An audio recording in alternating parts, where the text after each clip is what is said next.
I am inevitable.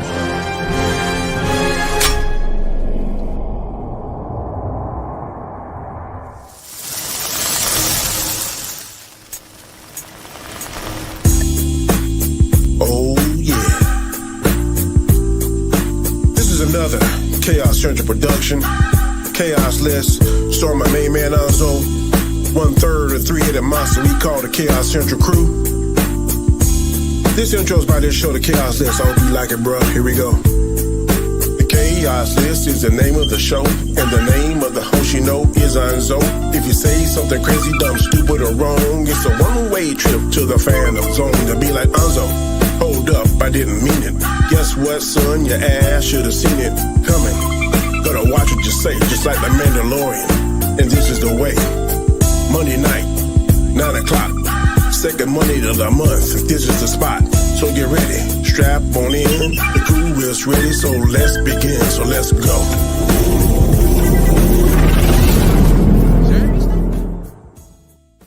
Greatest trick the devil ever pulled was convincing the world. Oh, crap. I played the outro instead of the intro. My bad. Well, either or. What up, guys? We are here. Another episode of the Khaos List. Got the usual suspects in the house. Got my man, Brian. Oh, sorry. Wrong show. Danny and Chris are here. Wow. Danny, tell the people what they look like you, sir. You hear that, Chris? You like kick her to the curb. Now he's a spoiler king. Okay. Hey, Chris, did you ever get a present, a giant popcorn holder from Nzo? No. Somebody got a gigantic Galactus popcorn holder, boy. I was like, good Lord, hey, boy, it must be cool over there in Spoiler King land. Well, technically, because he's always sending me stuff, I felt like I needed to send him something. Yeah. It just came up. But if something ever came up where I said, oh, Danny could use that, or I think that'd be great for Danny, I'd get it for you. Chris, too, as well. Chris, maybe not so much, but Danny more than anything. I'm joking, Chris. I know. We're good. Yeah, you can find me on my channel, the Khaos, the Road to Wisdom on Mondays and Thursdays. It's that day of the week. I ain't joking. Mondays and Fridays at 7 a.m. I've uploaded one today. Was very proud of it. I worked a long time on that one. Friday, I'm working on one I think will be even better. So please tune in. Trying to get to 2,000 subscribers. I've been in 1,600 for I don't know how long. So I'm trying to slowly get in there. I'm going to try a different technique. Somebody's teaching me. Try and do more shorts. So hopefully that'll drive some traffic. Also, you can catch me on Wednesdays on the Hangout, Sundays on Storms Live, and of course here every Monday, or the first 2 Mondays of the month, here with my boys, Nzo and Chris, in the Khaos Central production. Absolutely. Mr. Knight, tell the people where they can find you, sir. You can find me on my channel, The Real Review 3000, of course, sometimes over on Nzo's channel. Oh, you chipped out, Chris.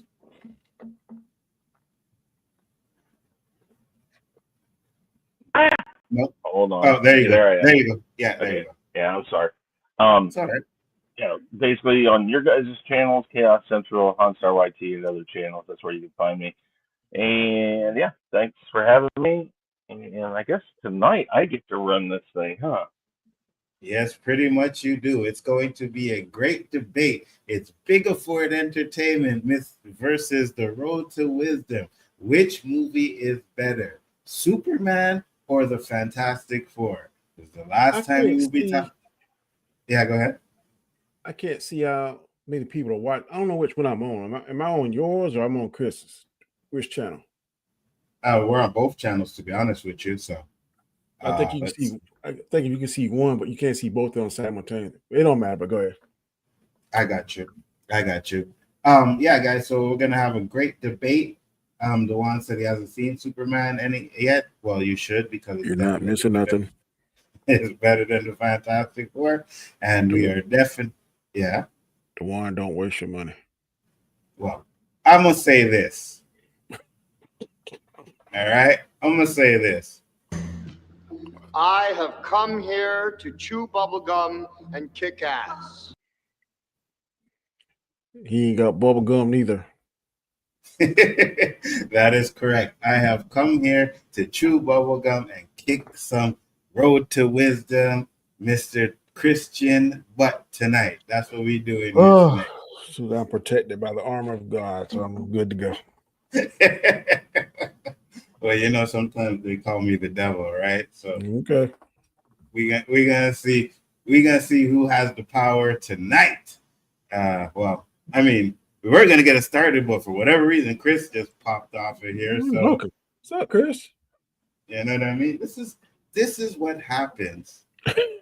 You know what I'm You saying? cannot blame the black folk this time. You can't. No, You 100%. can't. I think You can't say nothing about no ghetto equipment, black people time. You can't say it. Not in this 100%. instance. It is not true.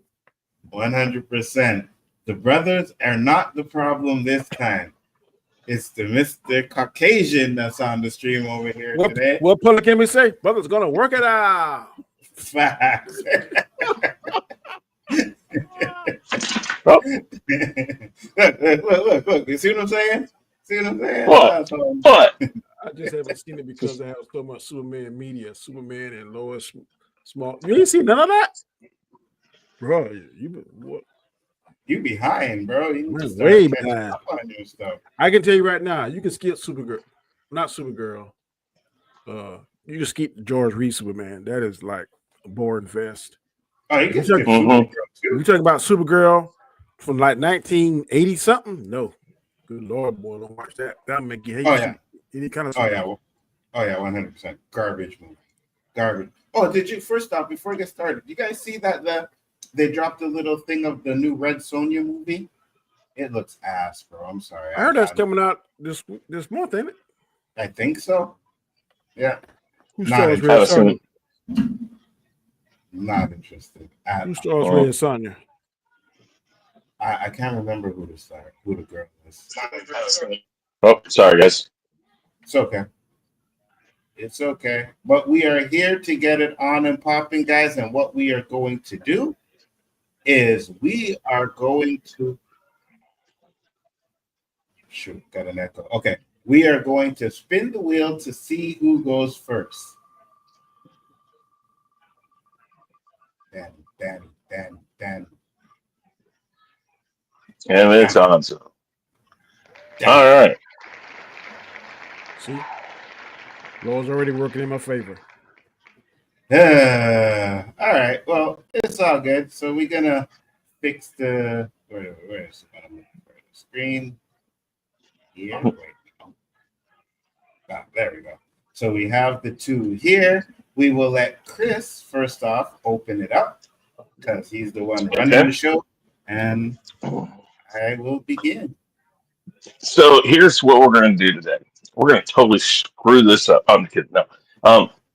So Onzo's got Superman 2025, and Danny is going to be on the side of Fantastic Four for steps. What we're going to be doing is going over not necessarily a personal belief of what we think is best or not best. We're just going to go over best arguments to fight for which movie is the best. So please try to remember what you're listening to is what they're saying and not what your personal beliefs are. Listen to the arguments and decide from that. Now, we're going to start with opening statements, and we're going to do, let's do 3 minutes for each of you if you need it.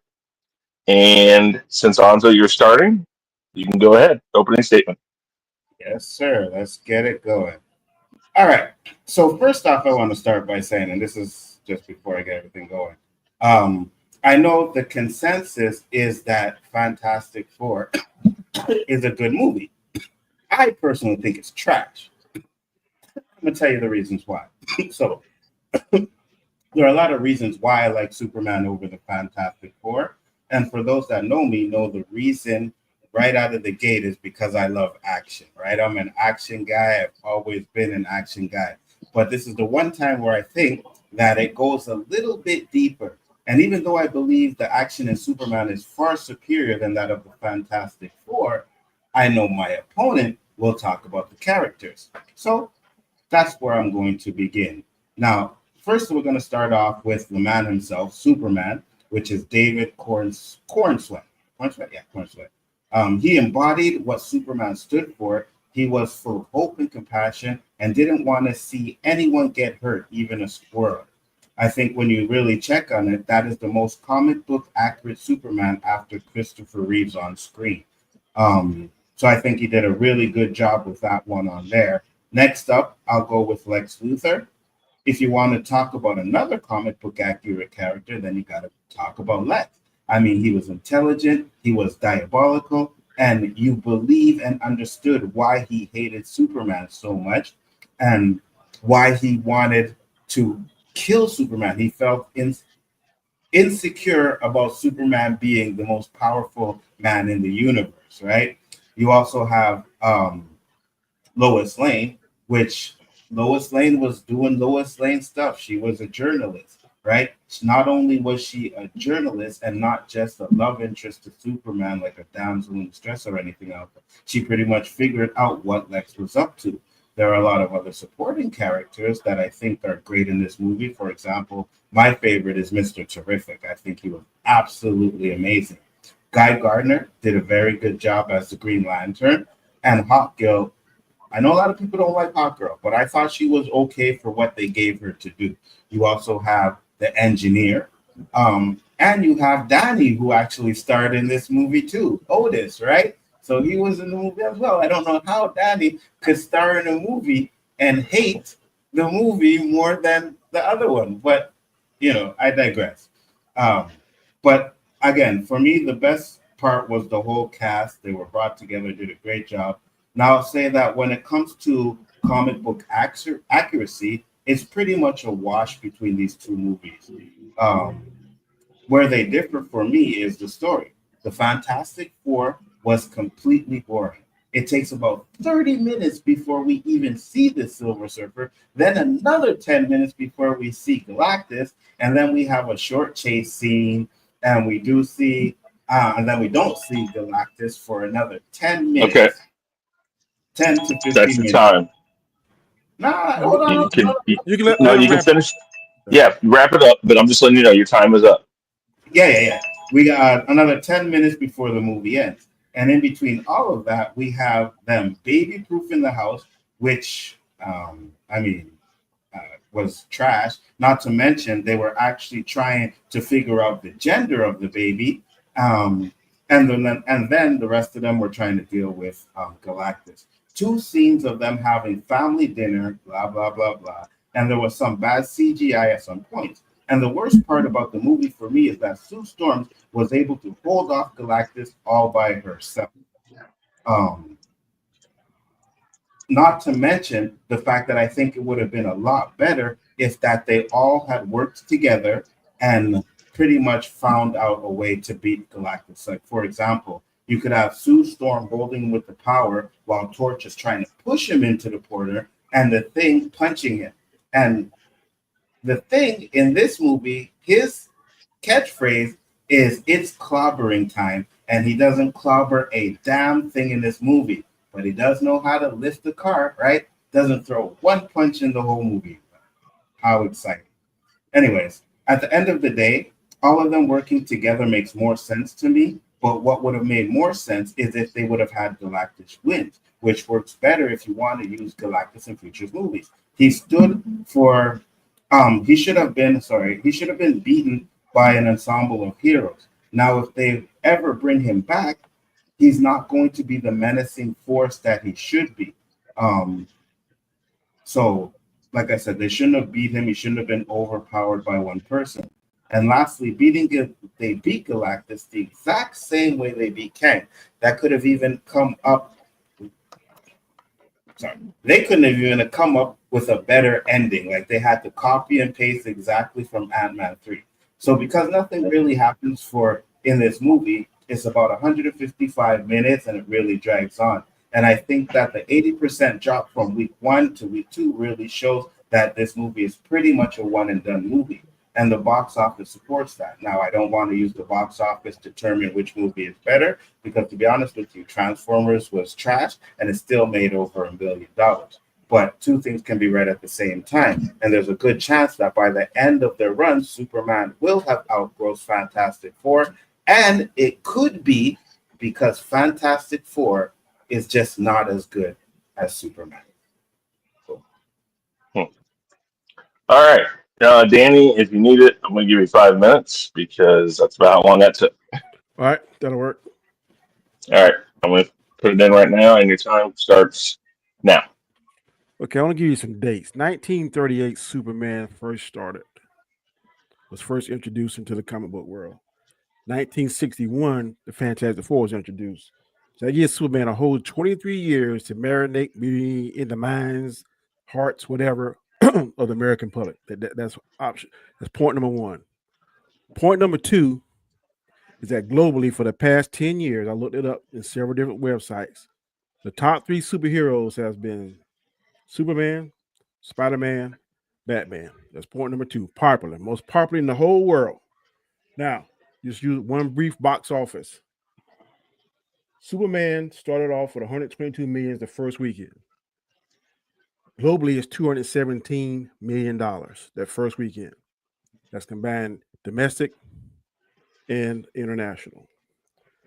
The boring movie that my opponent says started off 118 million, which is 3 million behind, or 4 million behind, but globally it outperforms the Man of Steel.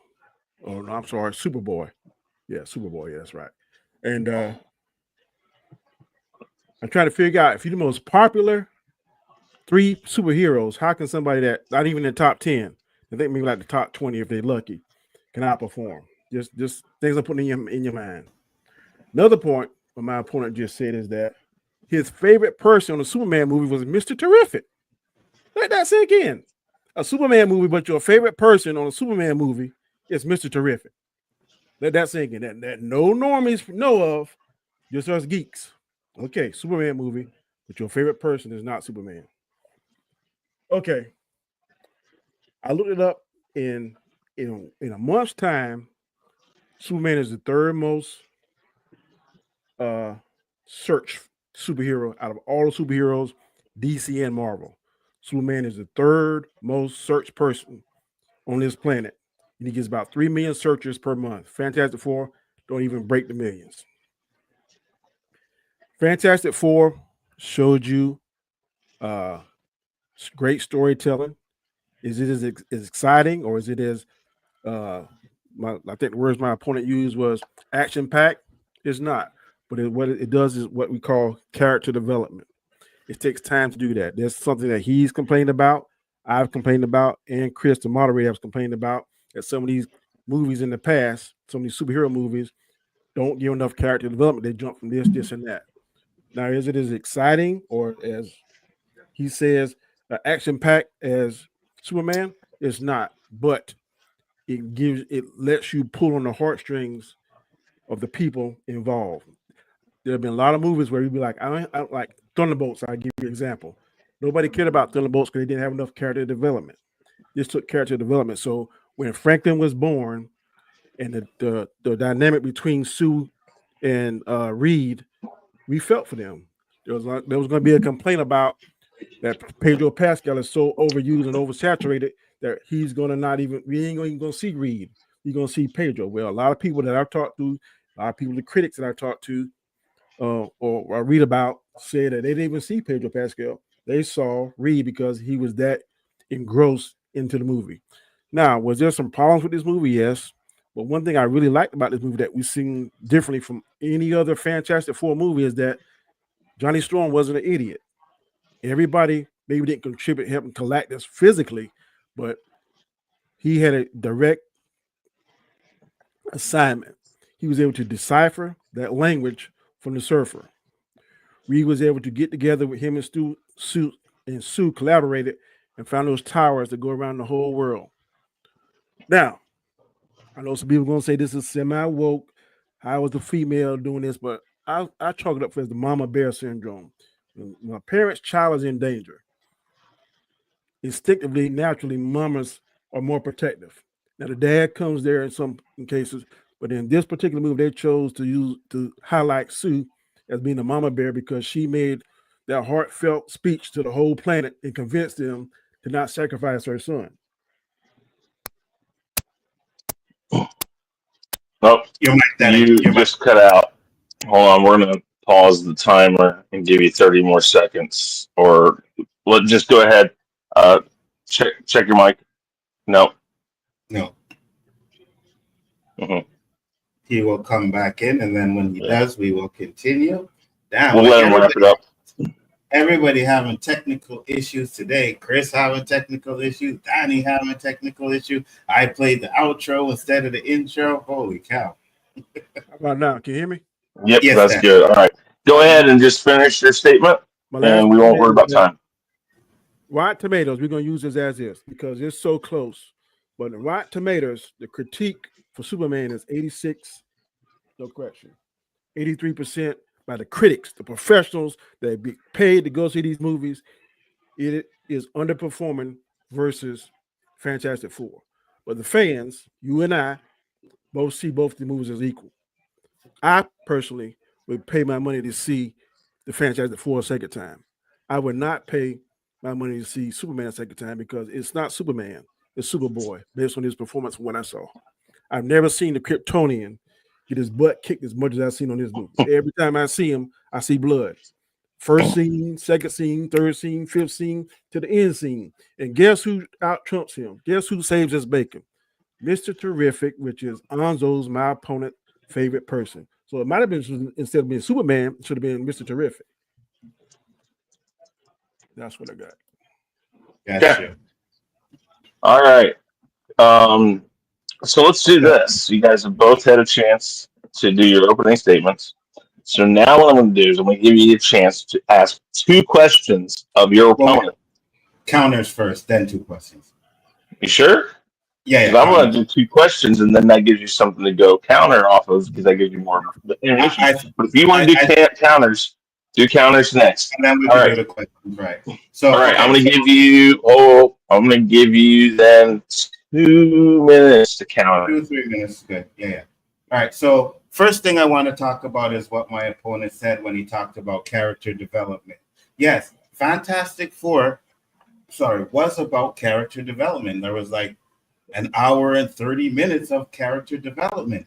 But I can tell you that just because they have character development doesn't mean it has to be boring. I can go to Iron Man, the first one. There's a lot of character development in that movie, and it was great, right? You can go to Black Panther. There was a lot of character development in Black Panther, and that was great. So because you have character development doesn't mean you have to have a boring movie. Now, to mention Superman not being my favorite in this movie, that is 100%. But Superman has never really been my favorite character anyways. I like him as a character, but he's never been my favorite. So if you have someone in the movie who I gravitate to more, and for reasons, that is one of the reasons why I did. And last but not least, Superman did get his butt kicked a lot in the movie, right? And I agree with that. And I kind of was like, yeah, I could see that, but also can understand where they were going. Is every iteration of Superman has showed him as being this unstoppable god, right? When you do stuff like that, you have a problem with bringing in villains to fight him because Superman is unstoppable. So what you do is you bring him down the level, right? And you have him to where, Superman can actually get beat. What that does is add more stakes to movies going forward, especially when they bring in Lobo. Okay. Danny, go ahead with your This is my counterpoints. Yeah, your retort. Okay, my opponent said about, you said you didn't. Let me focus. Okay, the Superman part. We saw 4 metahumans, I guess, that was able to take on a cosmic threat. They didn't destroy him. They just prevented him from coming back. They kind of put him on the shelf a minute, but they did not destroy a cosmic threat. All they did was kind of stave off the attack. They won the battle, but they did not win the war by any means. This iteration or version of Superman Do you think he could stand a snowball's chance? And you know what? If that was Darkseid, because he let a human, someone, I don't almost forgot this movie, but his clone was beating him. I'm trying to figure out how can your clone beat you as bad as he beat him, didn't have any kryptonite. But it seemed like his clone wasn't affected by his punches and his same strength.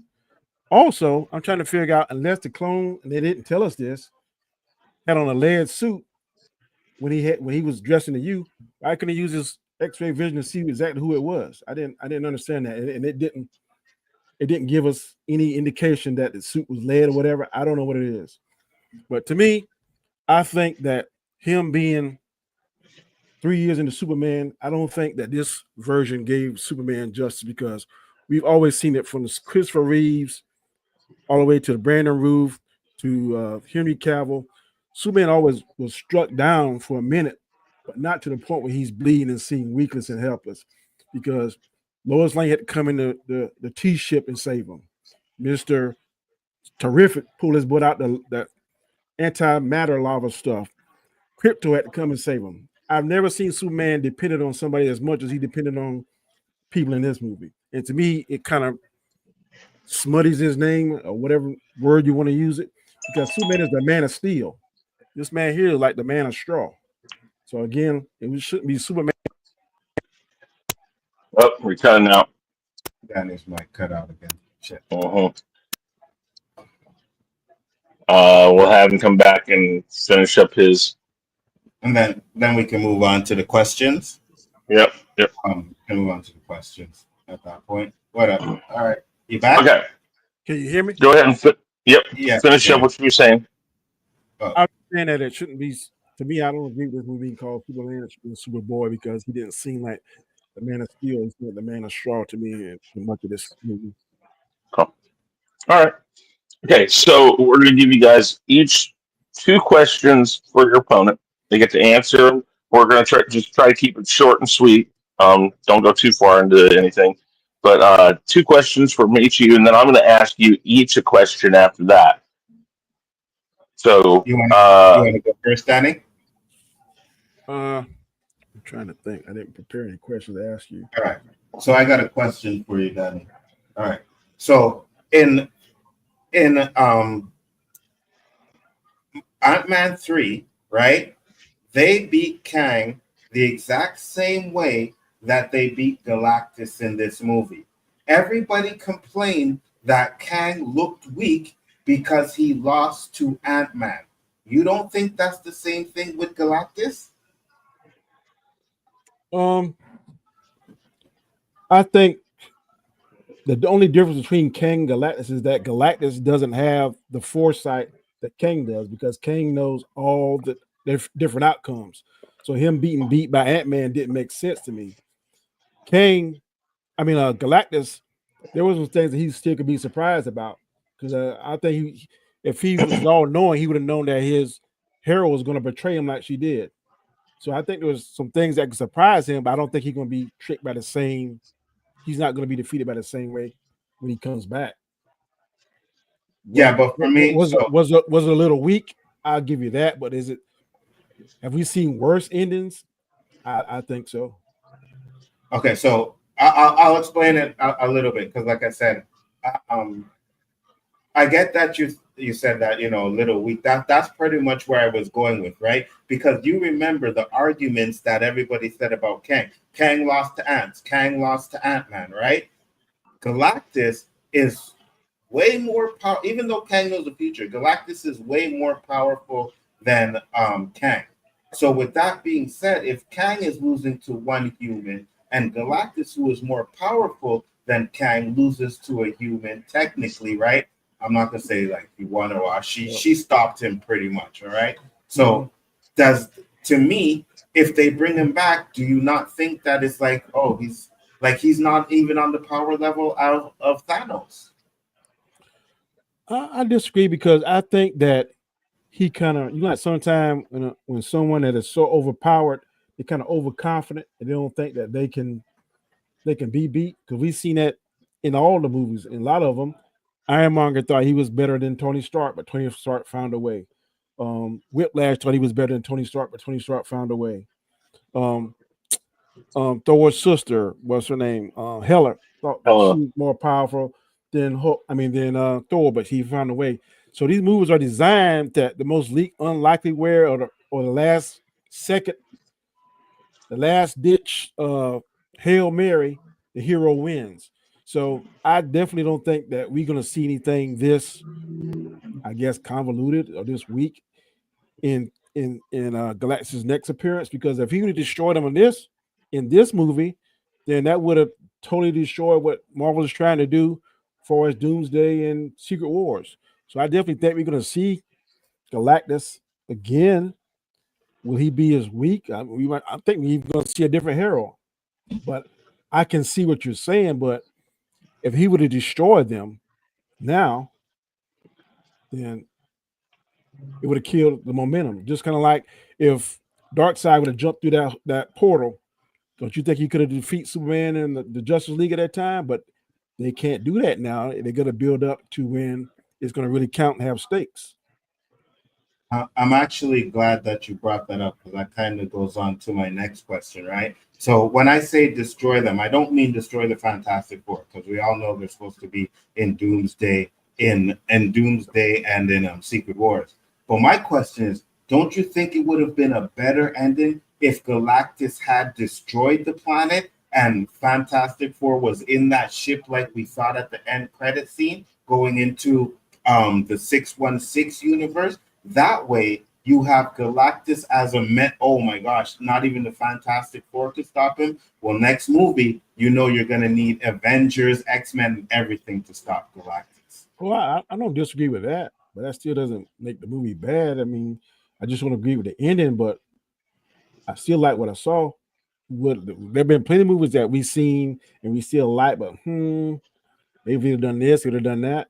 So, I mean, yeah, would I prefer to see them like we saw in Thunderbolts? Possibly. But did I hate the movie at the ending that it was? No, because I know that they're going to build them up. We're going to see more Galactus. We're going to see a different hero. We're going to see different aspects that they didn't show this time. Is the way I looked at it. I got you. And do you have any questions? Do you think that this Superman that we saw here was what you was expecting when you walked in? Did you expect to see something more Henry Cavill, more Christopher Reeve? Did he not seem depowered and a little bit like a novice? So, yeah, I did say that he got his ass whooped a lot.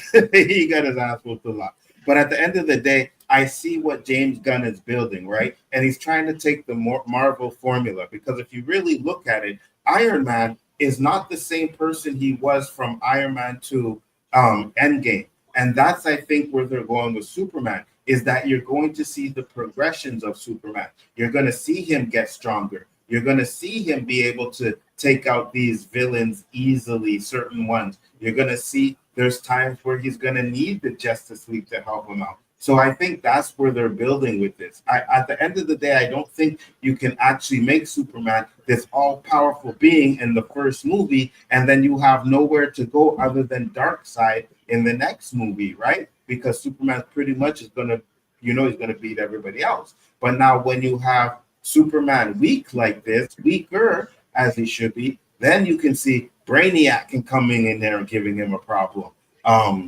Lobo coming in there giving him a problem. You know what I mean? So all these smaller villains will come in here and give Superman a problem until maybe, I guess if you want to do it Marvel-wise, phase 2, where now we're getting into a more powerful type of Superman. So we get another question. You get one more. Don't you think it's a little concerning when a supporting actor kind of outshines the primary actor? Because I think Mr. Terrific, I've heard nothing but kudos about him. I ain't heard nothing negative about him. I heard about his scenes more memorable. I heard about how his dialogue, how he looked. He was cool, smart. But you don't hear that much. I didn't hear that much gratitude and adoration about Superman. Doesn't that kind of a little bit concerning as a Superman fan? Because in the other movies, Superman that I've seen has always been the lead character. The only one I can compare them with was maybe a little bit Richard Pryor, Superman 3, and maybe a little bit with Kevin Spacey versus Brandon Ruth. But other than that, Christopher Reeve has always been the star. Henry Cavill's always took the lead. All right, interesting question. So first, let me answer this by saying, I think it's still a Superman movie. We've seen many times where a supporting character has actually outshined the person who's actually starring the movie. For example, if you want to use Batman versus Superman, me personally, I think Ben Affleck outshines Superman in that movie, right? But no one complains that it's not a Superman movie. So I think it just happens to where, not maybe they focus on, because they didn't really focus on him more, but I think they just wrote him in a way that was more relatable to me and you personally, Danny. You know what I mean? What I'm saying? So, like, actually stuck to the point where it feels like, oh, yeah, he's a real brother. You know what I mean? Like the scene, 100%. The scene where Superman says, oh, can we do it another way? Not what he says, but the cross eye he gives Superman, where he's just looking at him like, you stupid MFer. You know what I mean? So I think that can happen. But at the end of the day, I do still think that it's still a Superman movie. I just think that if you want to build a Mr. Terrific show or movie, you help him shine a little bit more too as well. I got one more question. Sure. Who did you like better in this movie, Mr. Terrific or Superman? Oh, all day, every day was Mr. Terrific. I'm not gonna lie. I gotta lie, it was Mr. Terrific. I think Mr. Terrific was the greatest, the best character in the movie. Okay. For reasons. Okay.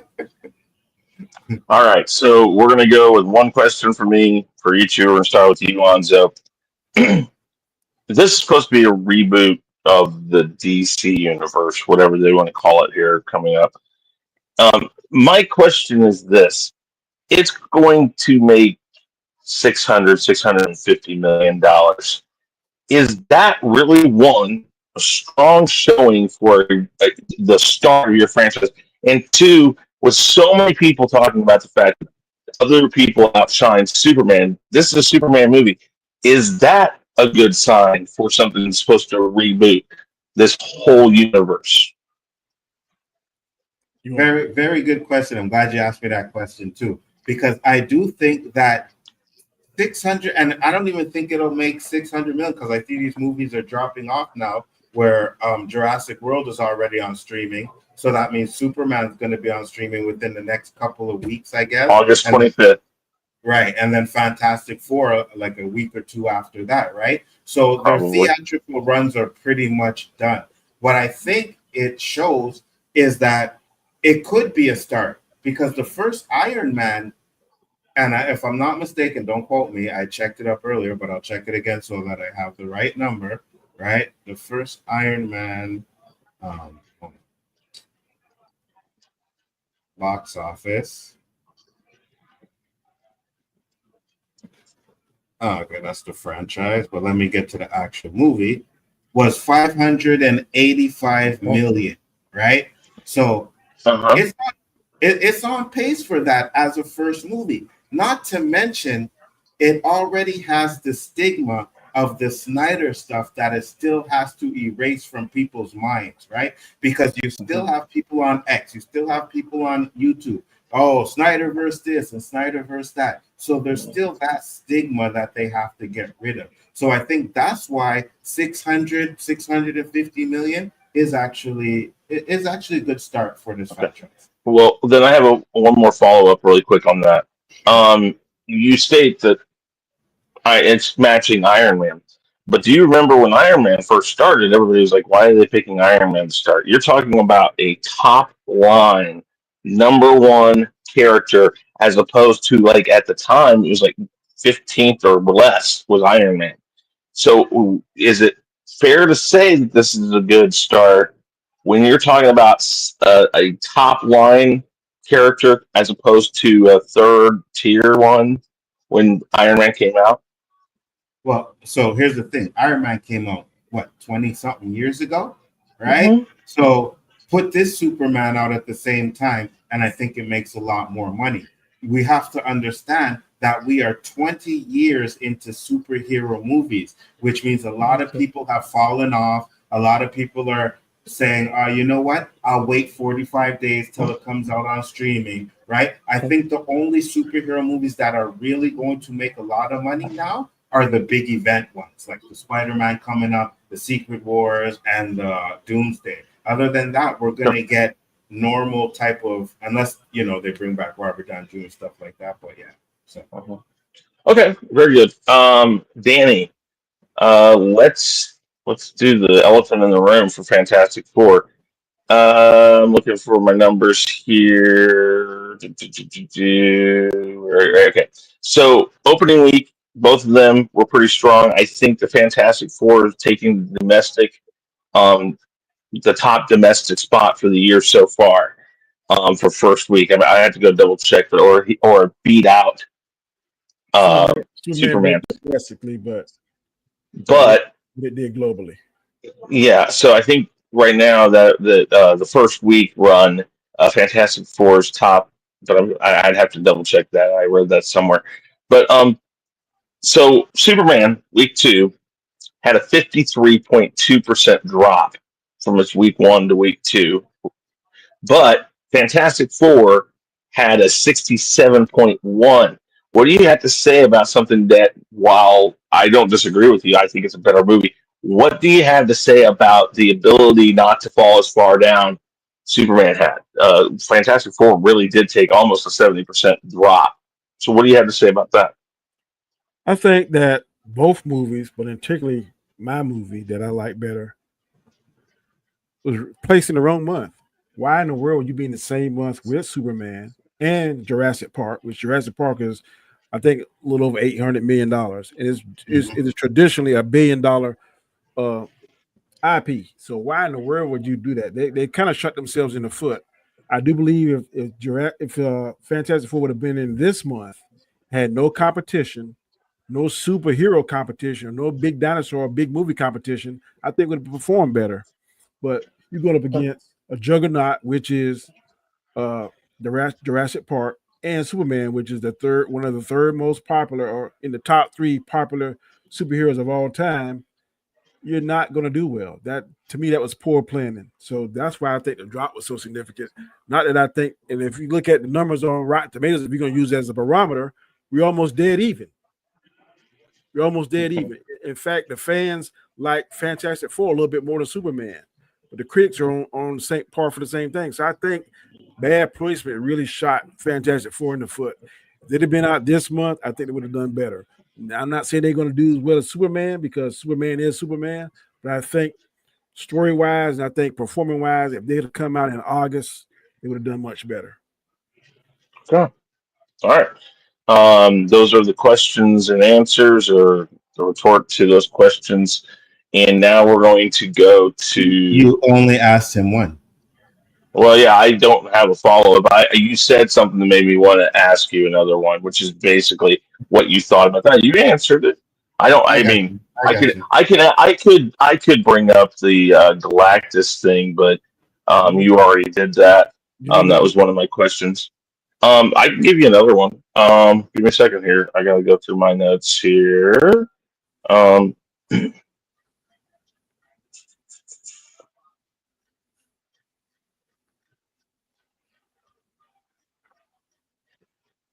Bad moderator. Bad moderator. Hey. You just said something that made me go and say, okay, there you go. Well, no, when you started it, you said you were going to have 2 questions for us, and then you only asked No, I said one. I said one. I said you guys were going to ask 2, and then you asked an extra one of Danny. I think so. I think B. McKinnon and Nzo are family, because why?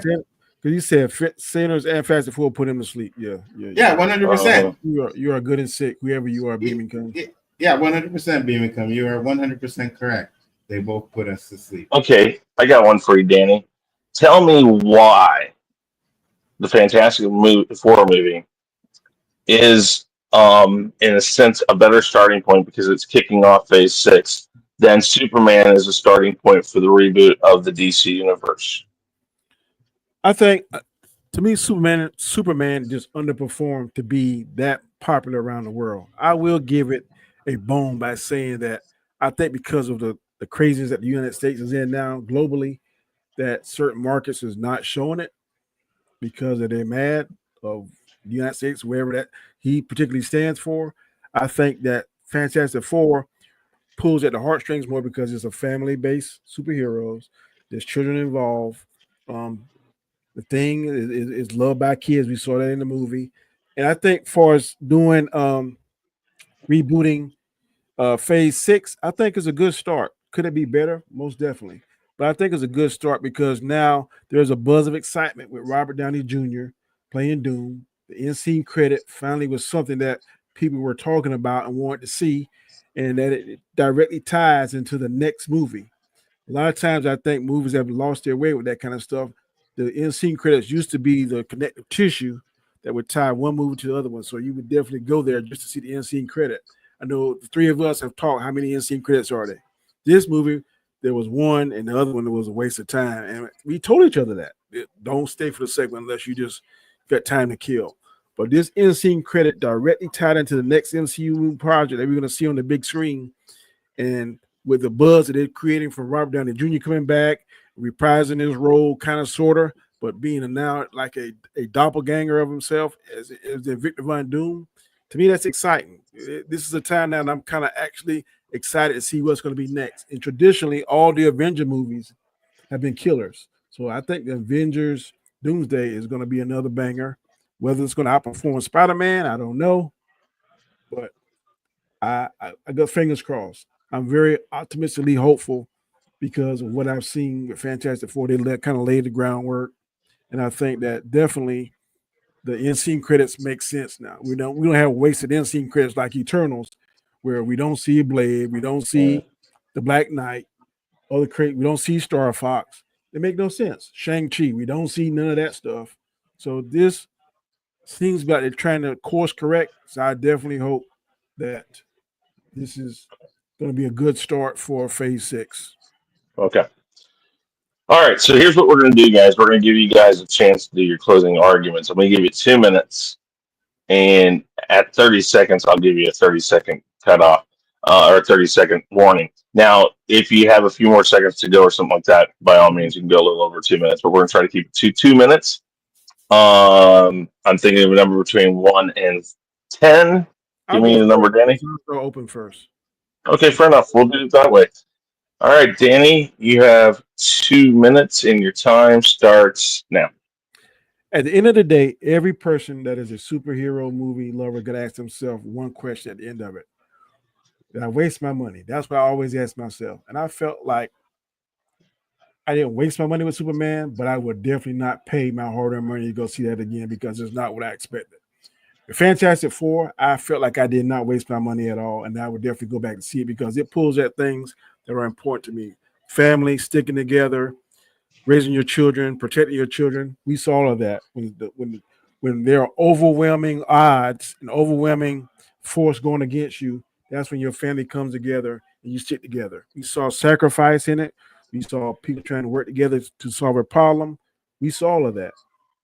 And whether or not you thought it was slow or whatever, we actually was invested. Well, I was invested in all 4 characters. I went in there like, I don't know if I'm going to like Johnny Storm. I don't know if I'm going to like the Thing, but they won me over. Even though he's not, some of the aspects of it, attributes of it were not comic book accurate, a lot of it was. And everybody went in there. A lot of people went in there. Well, Pedro Pascal, he's oversaturating the market. I didn't see Pedro Pascal. I saw Richard Reed. I like the chemistry. I like the storytelling. I like what it did. It's believable that they were able to push Galactus back for now. He is not destroyed by any means. They won this battle, but they did not win the war. So that has me very intrigued on what's going to be next. 30 seconds.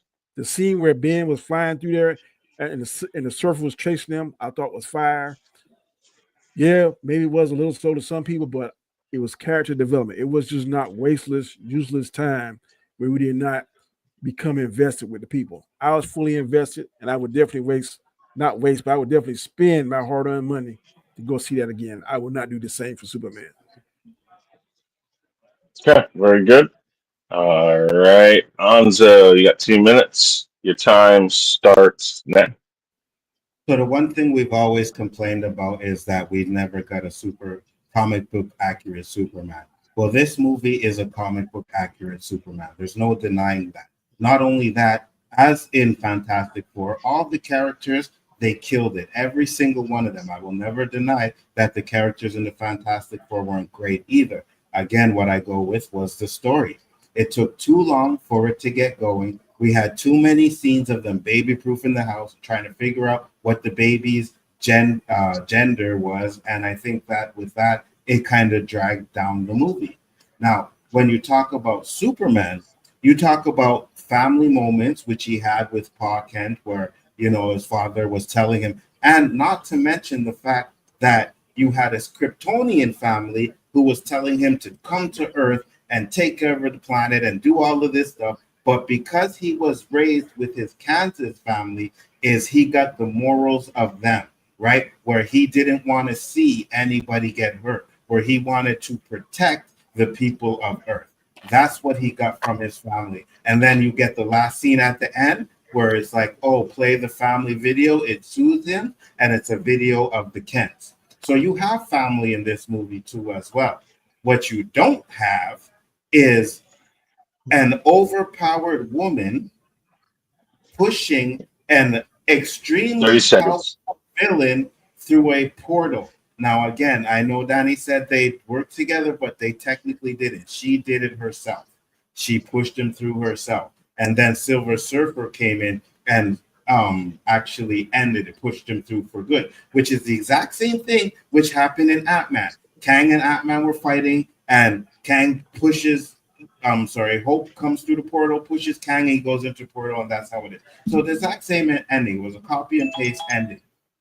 So with that being said, Superman, I think, has all the elements that Fantastic Four has, more entertaining and more action. So that's why it's better. Okay, very good. We're going to go ahead and start a poll. If you want to go on and put it on your channel, I'll put it over on Chaos Central. I did. Okay, and we're going to see who you guys think. You guys pick who won, okay? So I can't because Anzo said I'm just picking Danny because I liked Fantastic Four more than Superman, which, whatever. I mean, maybe I would pick him because, whatever. But no, I don't get a pick. I don't get a say. I'll go through the comments and while the poll is up there. So Yeah. Eli said, correct answer is Superman. B said Fantastic Four was better. Dewan said, hey, Superman was great, but I really liked Fantastic Four. Said I bet it will. We'll go down to here.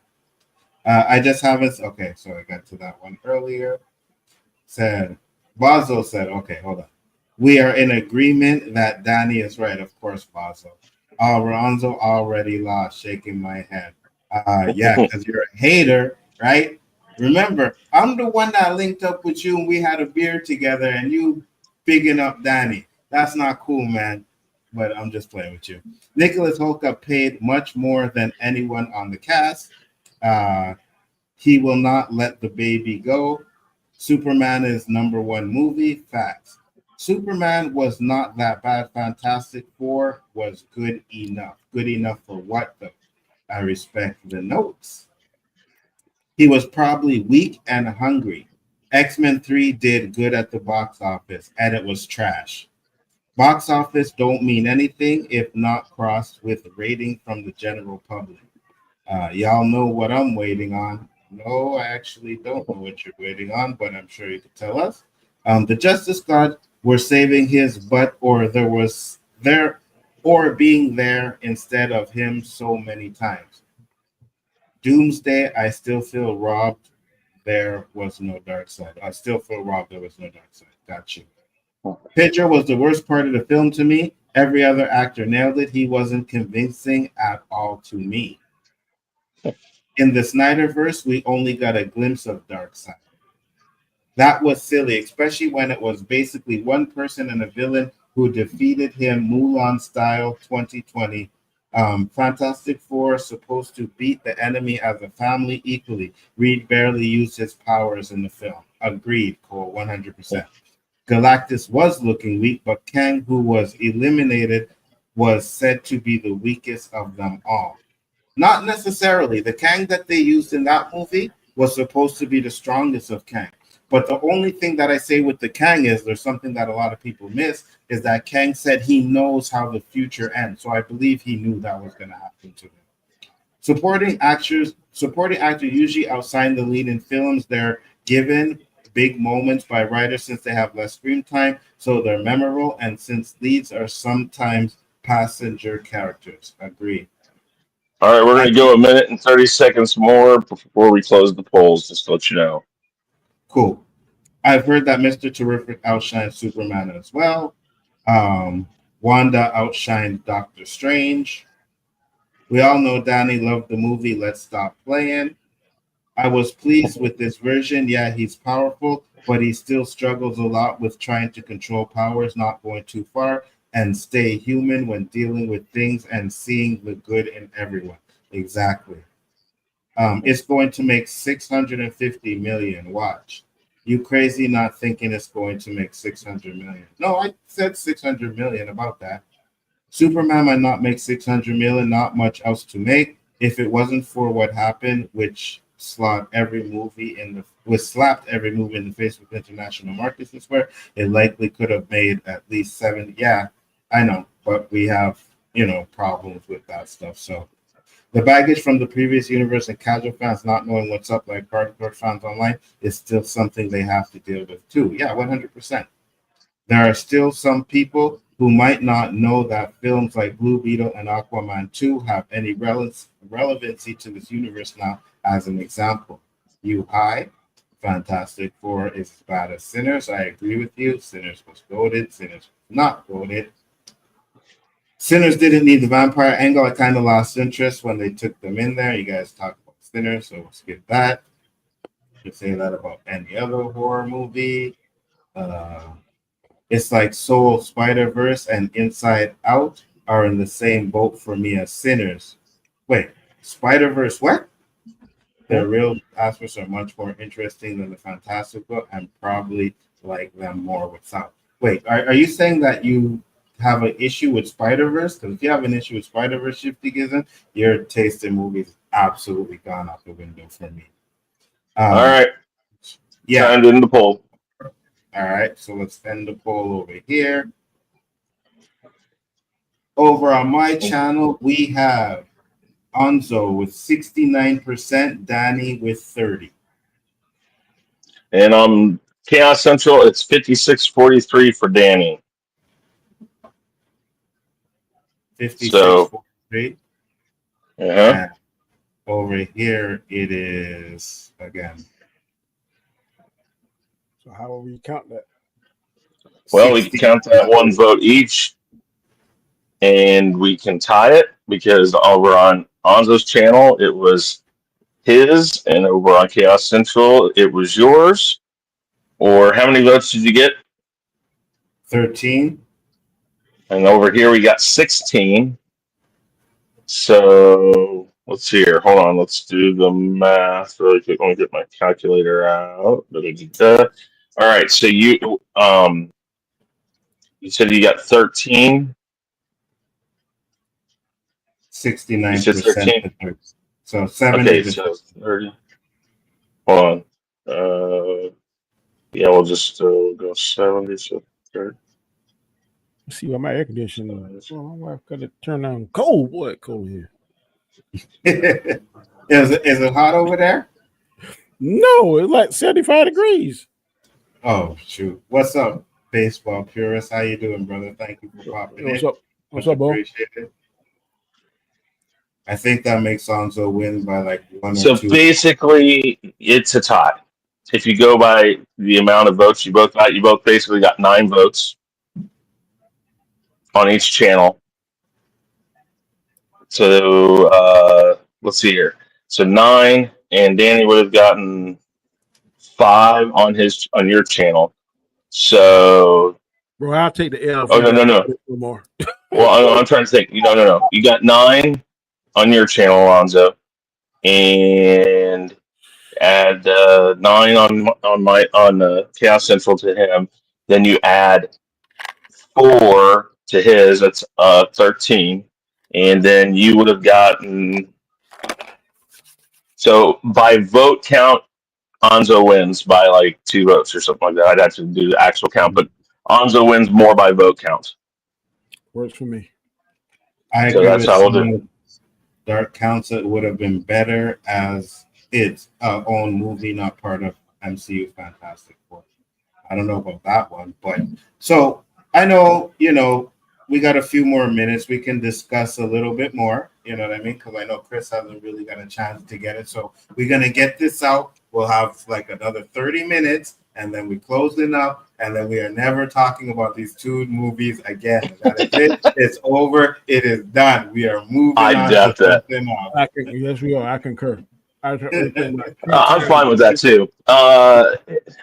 All I really had to say is again, I think people, and I am very harsh to Superman, but I think that speaks volumes to the fact that I still basically said, I gave it basically a B, and I think that speaks volumes to as many things that I think that Superman has wrong with it. I still like the movie. I think that there's a lot of missteps they took, though, and I think there was too much other superheroes. The fact that, and you said it, I believe it too. Mr. Terrific, he's the best part of the whole movie almost. Danny brought up good points about how come if Ultraman wasn't in a lead suit, how come Superman didn't know that's who it is? And I bring up things like when he blows himself and the other 2, Crypto and Metamorpho, when he blows them out of the black hole with his breath.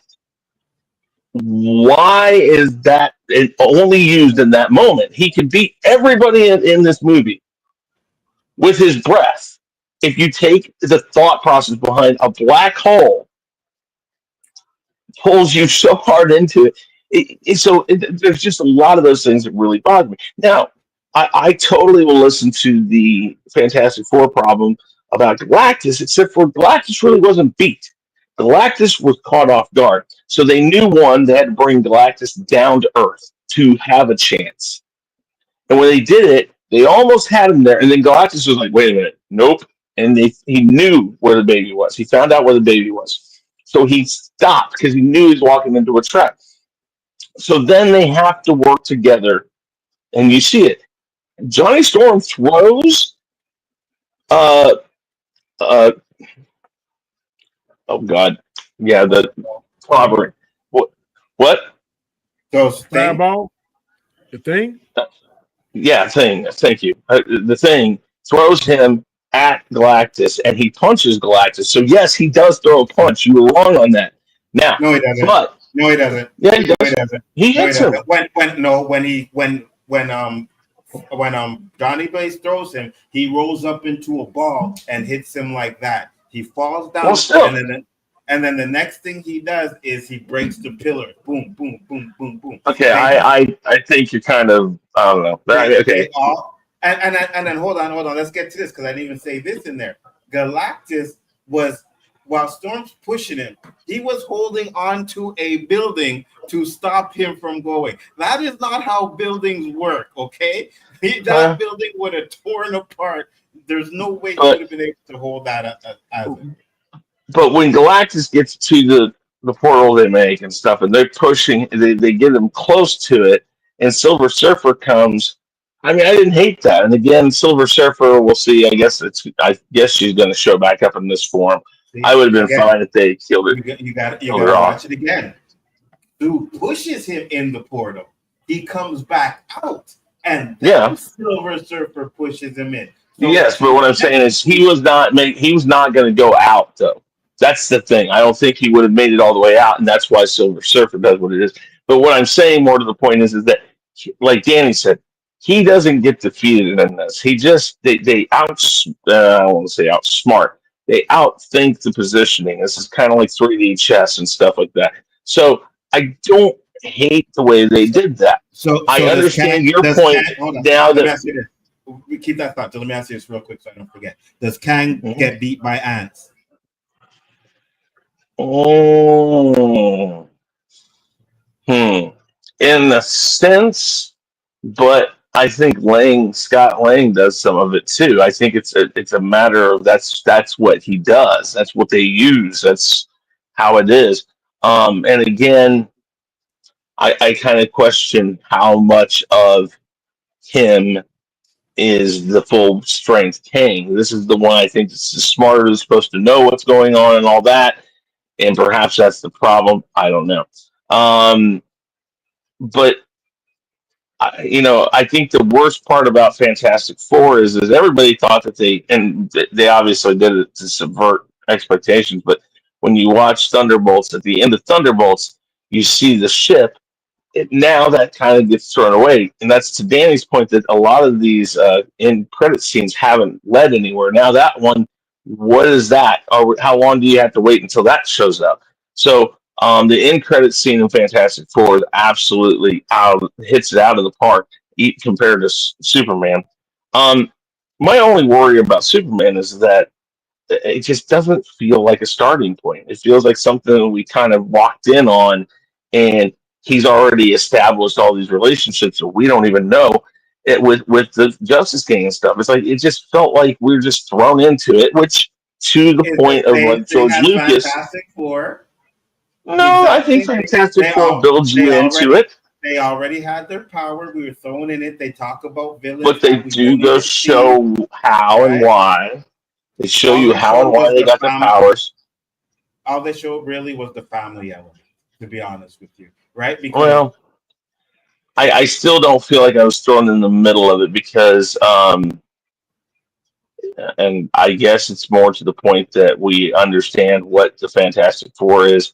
Superman, you don't have to have an origin story, but the fact that I'm walking in and you throw the Justice Gang at me, that again, I think that's the worst part of that movie is that it's not needed, and it would have been much better to focus your time on the namesake of the movie. Primarily, that's my biggest complaint of Superman is that Superman is more of a secondary character in his own movie.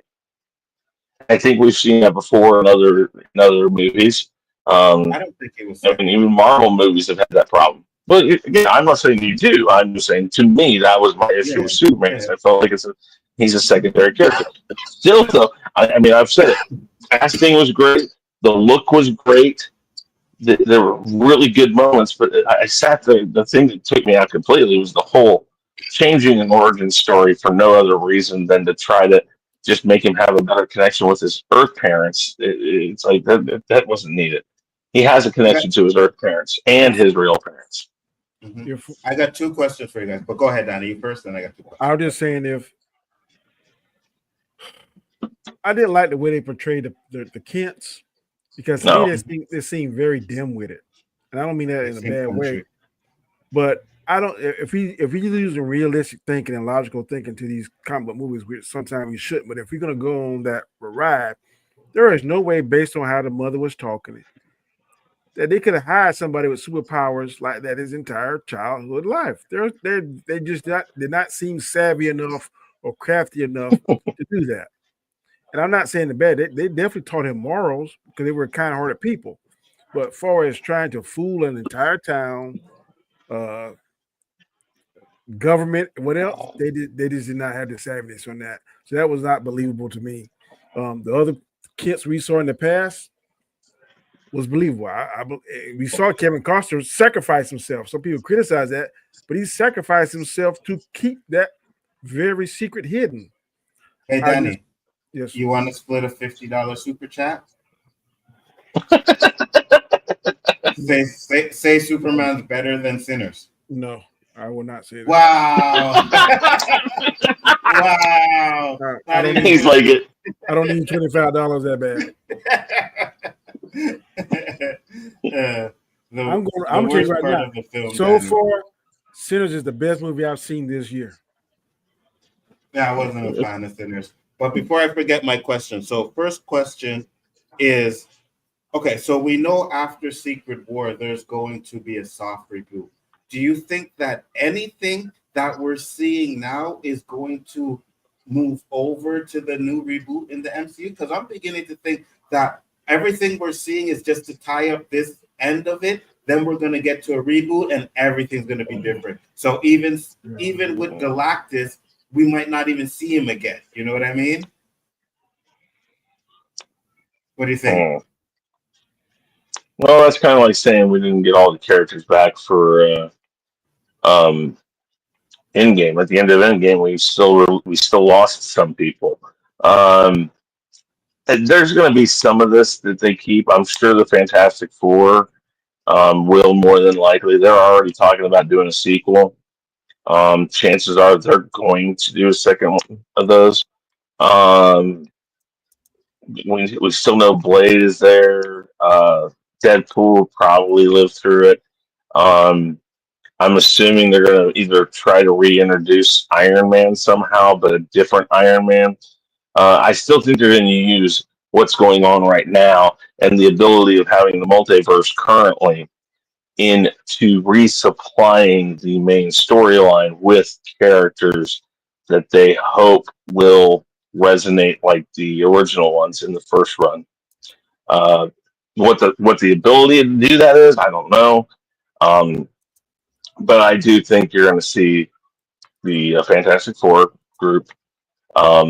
We already know that Johnny Storm from the Fox movie universe is in this group of movies right now, so he might show back up, but not he won't last. He won't stick around. We know the ones that won't stick around.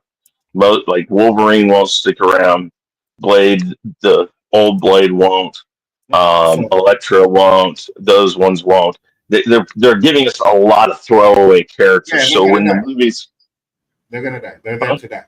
Those characters from the Fox universe stuff are there to die, 100%. No, but my question is, because I know we're going to see Fantastic Four, but do you think there are going to be any story threads that connect to the previous one, right? That's what I'm saying, because I know we're going to see the characters. I just think that all the story threads that we're seeing going to end in Secret Wars, and then we're going to get new story threads. So my point is, this Galactus stuff really is not going to mean anything, because I believe when they start the new universe, even though the Fantastic Four is going to be in there, it's going to feel like the X-Men and everybody has always been in that universe. You know what I mean? I think Galactus is going to stick around. Again, we know that Galactus... Good. Yeah, go ahead, Danny. Yeah. Listen here. Go ahead. I think Galactus might be a one and done, kind of like what's the big baddie in Doctor Strange? Dormammu. You only see him one time, so this could be a one and done, and they save him later on down the road, because Galactus and Doom, that's going to be too much. That's just going to be too much big bad in it. I think if I was, I would say Galactus to be the very big bad. That maybe even Doom has to kind of go on their side to defeat him, because he's going to be so pissed. I think we're going to see a different Silver Surfer. I don't think we're going to see this female Silver Surfer.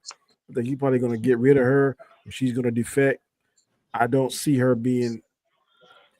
I think you're going to see the original Silver Surfer that we all accustomed to, Abimar or whatever his name is. Mm-hmm. I think that I think you're going to see Galactus used somewhere, but maybe not this Galactus. Yeah, later on. But I mean, again, after the reset, I won't use Galactus. I guess Fantastic Four too. Well, yeah, I guess that if I don't know how they're going to do it, but if they do something with the Eternals, that's where the Celestials are really in, is the Eternals. So you try to bring them back in something to do with that, maybe, but I'm not sure how you can bring that back, because that was a really questionable call in the movie. But yeah, I think you're going to see Galactus again. I think you will get that. I don't know, like Danny said, if it'll be this Galactus or this Silver Surfer, but Galactus is there somewhere. And I think it's just it's a plus that they even showed Galactus in this and didn't keep him out of the whole thing. They actually made Galactus the main villain in this, and by kind of taking him out just as quick as they show him, they kind of give themselves time to do what they want, because you're not making him the big bad I when you think couldn't do that.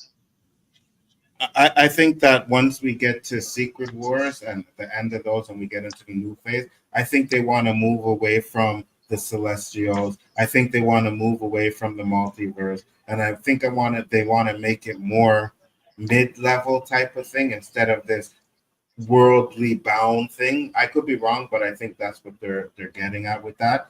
But my next question was, so we already see, and even I'm going to put Jurassic Park in there, even though it's not a superhero movie, but it didn't make $1 billion like a lot of people thought it was going to be. I believe Superman and even though the studios say they're fine with it or whatever, I believe Superman and Fantastic Four underperformed. Do you think that, because I don't, but do you think that superhero movies are done pretty much? I don't, because I think Spider-Man is going to make $1 billion. Me too. There's no doubt. Well, if I get to put a percentage, I'm putting 95% certain. There's a 5% chance that it won't. But I think, unfortunately, some of this political stuff that's going on in the world is affecting the box office because China is one of the biggest markets, and they're not showing our movie. They're not feeling us like they want with these movies because of these tariffs. I guess over there, there's a communist country. They might be being told you can't go and watch movies, or you better not do this. So with that, I don't know, but I would say if Spider-Man don't make $1 billion, if Spider-Man and Avatar don't make $1 billion, then I know it's politics. I got you. What about? I think that no. I think Danny's right. I think though what they need to do is slow down. Ever since COVID, they had this whole plan of stuff, and they just tried to force it and get it out. And so we got in the span of 4 years, you got like what 14 or so movies. 14 movies was almost like I think like 7 years or more in the original run. I have to go back and double check, but they were much more like every other year. We were getting 3 a year there for like 2 or 3 years, and that really affects you because one, you're rushing to get them done because you already had the stuff planned, and that's the unfortunate side of what happened with fluffy bunny disease. But you could have just put a pause on it and said, okay, we can't just shove this down their throat, and we got to think. They should have stopped and said, okay, let's look at what we got. Let's either rewrite what we need to or do things. They had a lot of different things that they should have done. So I think not so much that it's over. I think they need to be really mindful about what they release, when they release it, and focus on that story. I think Fantastic Four did a very good job with that. And even Superman to an extent. I think they did a good job with presentation in a lot of places. Again, I have my problems with Superman, but I still think it was a good movie. It's just going to be tough, and you got to be smart about it. So that's the big thing. So here's what I'll say, because I know a lot of people, and you see it all the time, oh, it's superhero fatigue. I personally don't believe it's superhero fatigue because I was going back the other day when we were talking about this debate. I was going to bring up box office numbers, and I was looking at all these movies, and I realized that the movies where people cared about the characters, like Thor, Captain America, Black Panther, they made 600 million and up. Then you have the Ant-Man, the Marvels, the Shang-Chi's, the characters that people really didn't care about. Then you can go Spider-Man, Deadpool, $1 billion, right? I think what Marvel thought is that their stuff was gold, and it didn't matter what they put out or who they put out, that people were going to see it. And it backfired on them because people want to see the characters like Iron Man. They want to see the characters they know. Now, Guardians of the Galaxy to me was an anomaly because no one knew who Guardians of the Galaxy was. But I think that had to do with the movies being good and word of mouth actually helping out those movies. But not to mention the fact that the movies that nobody cared about, they were garbage. right? Eternals. Nobody cared about Eternals. It was garbage. Shang-Chi. Nobody cared about Shang-Chi. It was garbage, right? Nobody cared Oh, I about. don't know about that. Yeah, Shang-Chi wasn't that bad. I think Shang-Chi was garbage, But Thor: Love and Thunder, that was garbage, and I think that movie had a lot to do with what happened with Ragnarok and how they started just getting way too jokey. But you have Multiverse of Madness did pretty well, but at the end of the day, I think it's personally, if you put the characters that people want to see, they will go watch these movies. But you don't do what you did with Jurassic Park, Superman, and Fantastic Four all in the same month. I think Danny brought up a really good point about Fantastic Four, and that's the placement. They could have held off for like 2 more weeks, two more weeks, built up that momentum a little bit more, and I think they would have. I think they would have hit a lot better. That is self-sabotage. Mm-hmm. I think they both did. I mean, well, right? See, again, I think it's different for Superman, though. I think Superman should have gone back to 4th of July. I still do. But that's what I'm saying. Well, but truth, justice, in the American way, Yeah, I agree. But both movies should have never even thought about going up against the Jurassic Park movie. I think James Gunn thought his thing was like his stuff don't stink.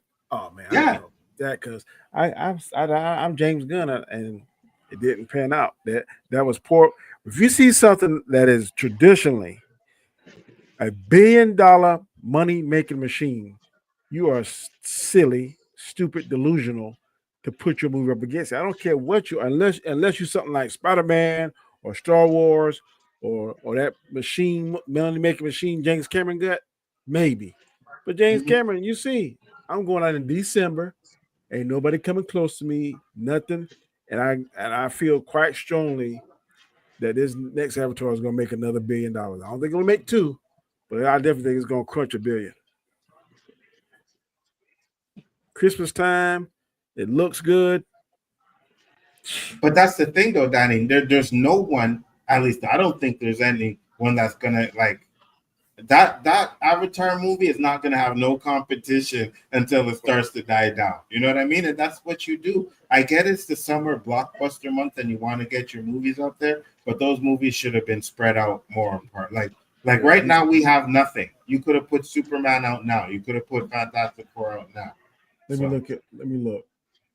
I really liked Love and Thunder too. You're out of your shifty. Can y'all hear me? Yeah, go ahead, Danny. Sorry. Yeah. I'm looking at the December movies now. There is nothing. Yeah, you 100%. What? Silent Night, Daily Night. SpongeBob movie. A new Anaconda. Nothing. Yeah.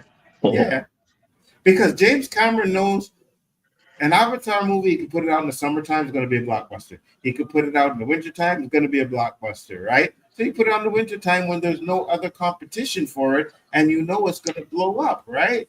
Especially if it's good. So I think both of these movies, Marvel and DC, they kind of looked at their stuff and thought, oh, these are good movies because we all said, even though some felt differently about other ones, I don't think any of us think that any of the movies are trash. So Marvel and DC looked at these movies and said, oh, these are good movies. Yeah, we could put these movies up against Jurassic Park. No, you can't. No. You know what I mean? No, you can't. You can't do that. You can't put any of these movies up against Jurassic Park. It just doesn't happen. So the only thing that might would have compete with them, Jurassic Park, is a Spider-Man. Yeah. For the DC, I believe a Batman movie is doing better than Superman. I believe the Batman movie is going to do better than Superman. Batman. I don't. I think it will. I don't, because I think he's taking, and I think you said it, Danny. I think he's going for, and we've brought it up before. Why don't they make it more like the comic books? Because I think people went and they were hoping for this grand spectacle of Superman. And the reason why it backed off so quick is the people who want to see a Superman movie were like, who are all these other people and what does this have to do with Superman? The nerds, the comic book people went and they were like, oh, this is it. And I think that hurt the film. And if he goes and tries to do that with a Batman movie, especially Brave and Bold, I think it's going to I backfire. think he's talking about the Batman, the Matt Reeves one. No, The I'm talking Batman. about. No, he's talking about Brave and Bold. But Oh, this is what this is why I believe it's going to do better, because there's two. One of them I heard a rumor, where two rumors, but one I saw actually said on camera. The guy that plays Reacher, he said, "Man, I would do it for free." I think he can pull his audience to watch Reacher, because Reacher is a household name, at least here where I'm at. The second rumor I heard, and I think this is even more exciting than that. There's a rumor out there that he's talking to Henry Cavill. If Henry Cavill puts on the Batman cowl, I think that's going to pull more people than Superman. I could be wrong, but that's how I feel right now at this moment. I can't see Henry Cavill as Superman, as Batman. I'm just saying that's the rumor that's out there. Yeah, no, I get it. But again, a lot of people couldn't see Ben Affleck as Batman. He pulled it off, so he could probably do it. I'm not saying he can't, but I think the Reacher guy might be a little bit better, because he used to be in the Titans show, and I thought he was pretty good in that. So I think he'd be a better Batman. I'm not sure about Bruce Wayne. I've never seen a hulking Bruce Wayne. I mean, I've seen a hulking Batman, but usually they show when Batman is so big and hulking, they usually show him more Batman. Very seldom Bruce Wayne. Well, Ben Affleck was a hulking Batman. He's not big as a Reacher guy. That Reacher guy, man, he's like 6'4", 6'5". I think the Reacher guy is more cut, but you remember when he was doing the Batman, the training? Yeah, he was pretty buffed over there. So interesting. I think, and I hope they don't do the Batman, but I think they will. But I think that kind of will make more money because of the first Batman movie, how people kind of loved it. I think it was trash. Sorry. Yeah, I don't think, because see, like I saw Fatal put up a quote from James Gunn. He's like, somebody wrote James Gunn and said, it's going to be too confusing to have two Batmans. Why are you doing that? And then the response from James Gunn was, if it's real, it was like, you don't seem to have any problems with that. You understand completely what I'm trying to do. So I don't think James Gunn is trying to greenlight Elseworld, the Batman. I don't think we're going to see that. I heard it was greenlit already. Oh. Yeah, I heard it was. His comment didn't seem like he was too keen on it. Well, again, it could be one of those sites that weren't, you know what I mean? But I definitely. Chris, you got to go. So. Yeah, we're gonna close it up anyways. I think he froze anyways. But I heard it was. I'll check it out. I'm not sure. But Danny, tell the people where they can find you, sir. You find me on my channels on Mondays and Fridays, The Road to Wisdom, 7 a.m. Eastern Standard Time. I usually post sometime between 7 and 7:30. Also, you can find me here on Monday nights, the first 2 Mondays of the month. My two guys here, Chris and Nzo. The Hangout on Wednesdays at 8 p.m. and also Storms Live on 8 p.m. on Sundays. Great show. Absolutely. Great debate. 100%. Mr. Knight, tell them. So wait, aren't we all like 1-1?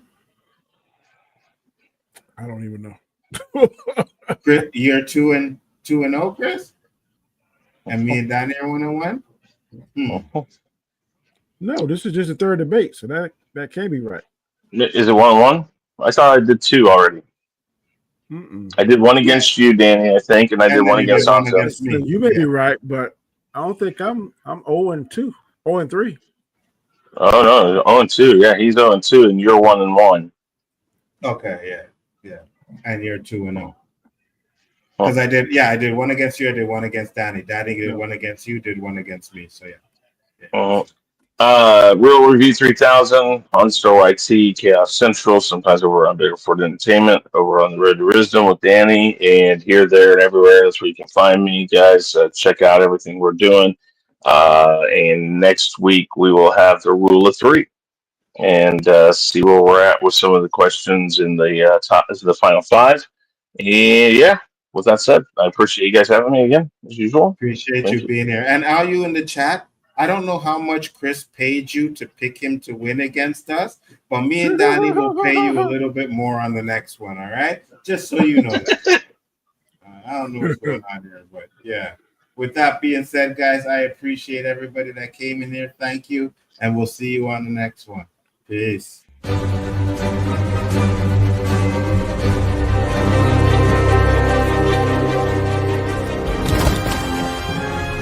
am inevitable.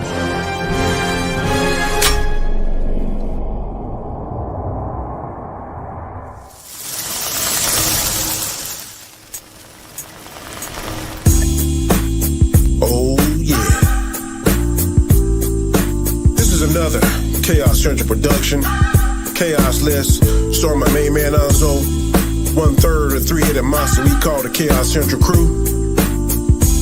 This intro is by this show, the Khaos list. I hope you like it, bro. Here we go. The Khaos list is the name of the show, and the name of the host you know is Nzo. If you say something crazy, dumb, stupid, or wrong, it's a one-way trip to the Phantom Zone to be like Nzo. Hold up, I didn't mean it. Guess what, son? Your ass should have seen it coming. Gotta watch what you say, just like the Mandalorian. And this is the way.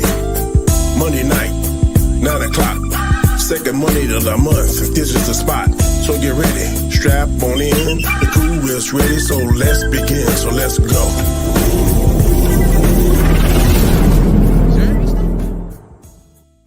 The greatest trick the devil ever pulled was convincing the world he didn't exist.